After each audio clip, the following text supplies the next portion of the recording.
जमीन पर ताकतवर शमसी तूफान के खतरे की पेशगोई। पूरी दुनिया खतरे की लिपेट में आ गई है।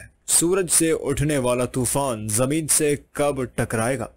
कराए अर्ज शमसी तूफान की लिपेट में आ सकता है।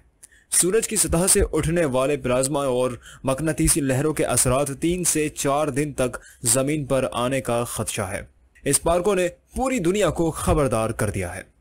सूरज से उठने वाला जियोमैग्नेटिक तूफान जमीन से टकराएगा। इस पार्कों ने खतरे की घंटी बजा दी। इंस्टीट्यूट ऑफ स्पेस टेक्नोलॉजी ने खबरदार किया है कि कराए अर्ज को 1 दिहाई के बाद बड़े शमसी तूफान का खतरा है। सूरज की सतह से उठने वाली जियोमैग्नेटिक लहरों के असरार अगले 3 से 4 दिन तक जमीन पर आने की तवक्को है।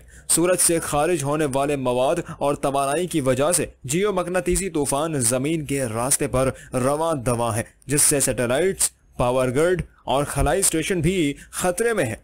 3 कोरोनल मास इंजेक्शंस फिलहाल सैयारा जमीन के रास्ते में है। पहले 2 M क्लास सोलर फ्लेयर्स 7 अगस्त को जारी हुए। इसके बाद ज्यादा ताकतवर एक्स 1.3 क्लास शमसी शोला जारी किया गया था। सूरज की सतह से इजाफी M क्लास शोले खारिज किए गए हैं। प्लाज्मा और मकनातीसी लहरें अगले 3 से 4 दिनों में जमीन को मुतासिर करेंगे।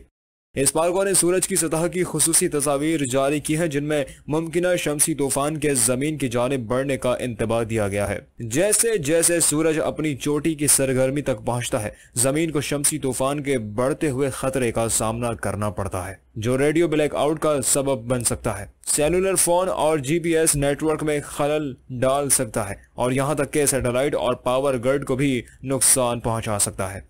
खलाई माहिरीन मौसमियात ने मवासिलात और नेविगेशन सिस्टम में मुमकिना खलल के साथ साथ बिजली की बंदिश के बारे में मुतनब्बे किया है। अवाम को मशवरा दिया जाता है कि वो बाखबर रहे और शमसी तूफान के असरात को कम से कम करने के लिए ज़रूरी एहतियाती तदाबीर इख्तियार करें।